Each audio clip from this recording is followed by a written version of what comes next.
Hello and welcome to Book Club on the Go, the podcast where we explore one book at a time. Today we will be talking about one of the most famous books in the world of strategy and military tactics, The Art of War by Sun Tzu.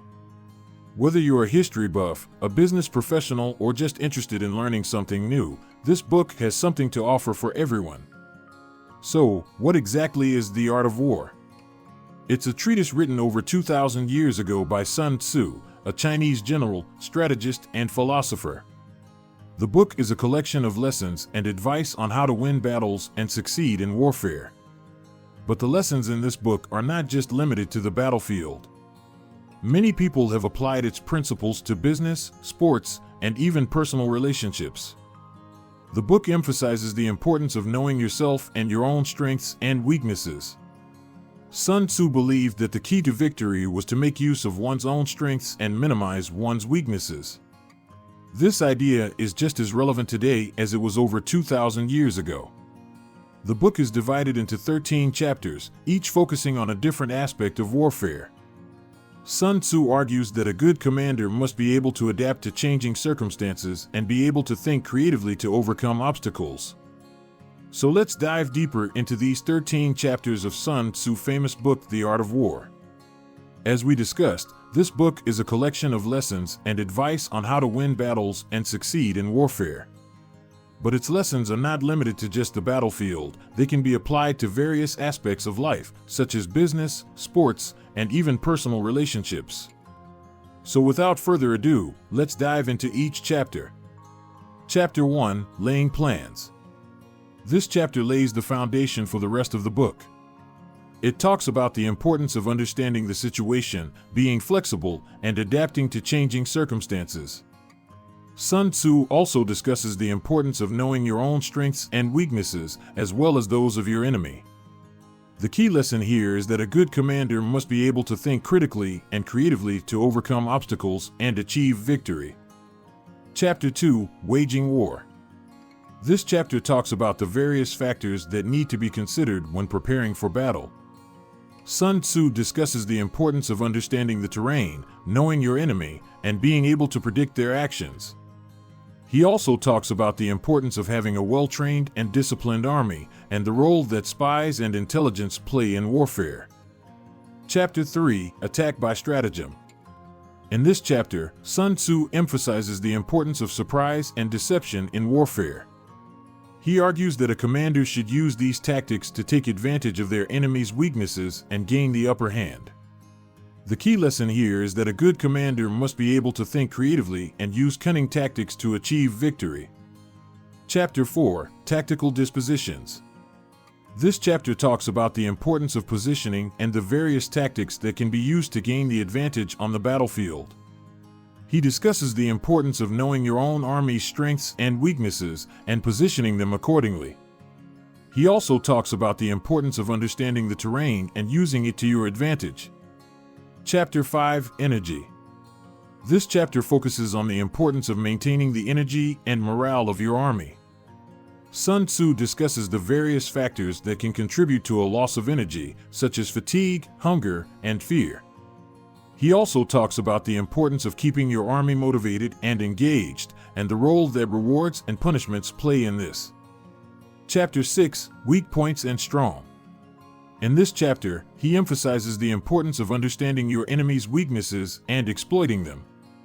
He argues that a commander should focus on their enemy's vulnerable points, such as their supplies, communications, and key personnel, in order to gain the upper hand. Chapter 7, Maneuvering. This chapter focuses on the importance of mobility and maneuverability on the battlefield.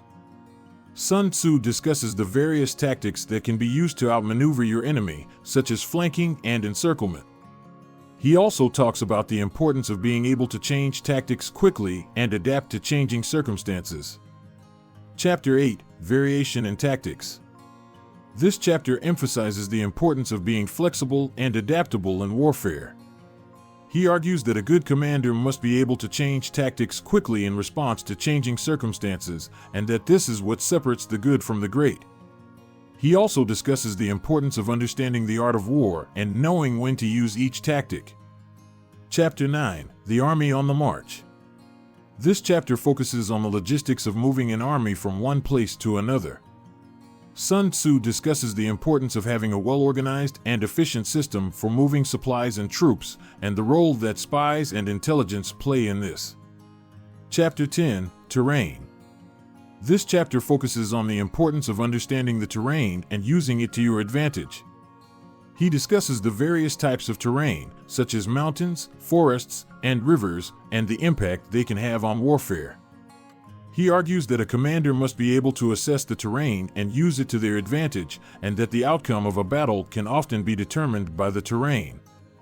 Chapter 11, The 9 Situations. This chapter discusses the 9 different situations that a commander may face on the battlefield, and the strategies that should be used in each situation. Sun Tzu argues that a good commander must be able to recognize these situations and adjust their tactics accordingly in order to achieve victory.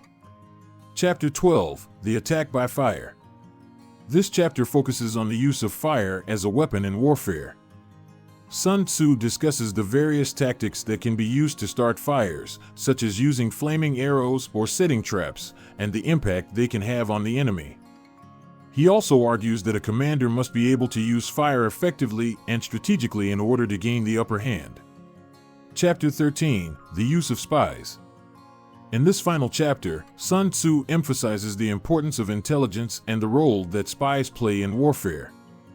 He argues that a commander must be able to gather accurate information about the enemy and their plans, and that this is critical to achieving victory. He also discusses the different types of spies and the methods that can be used to protect them. So, there you have it, a brief overview of each of the 13 chapters of The Art of War.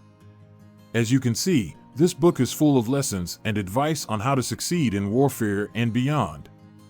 It's a timeless classic that has been studied and applied for centuries, and its lessons are just as relevant today as they were when it was first written. That's all for today's show. We hope you enjoyed our discussion. Remember, this podcast is all about exploring one book at a time. If you want to dive deeper and gain a better understanding of the book, we recommend picking up a copy and reading it for yourself. Make sure to tune in next week when we'll be discussing another book. Don't forget to subscribe and review our podcast to help us reach more book lovers like you. I hope you found this podcast engaging and informative, and that you'll continue to tune in for more great content. Thanks for listening, and we'll see you in the next episode. Until next time, stay curious.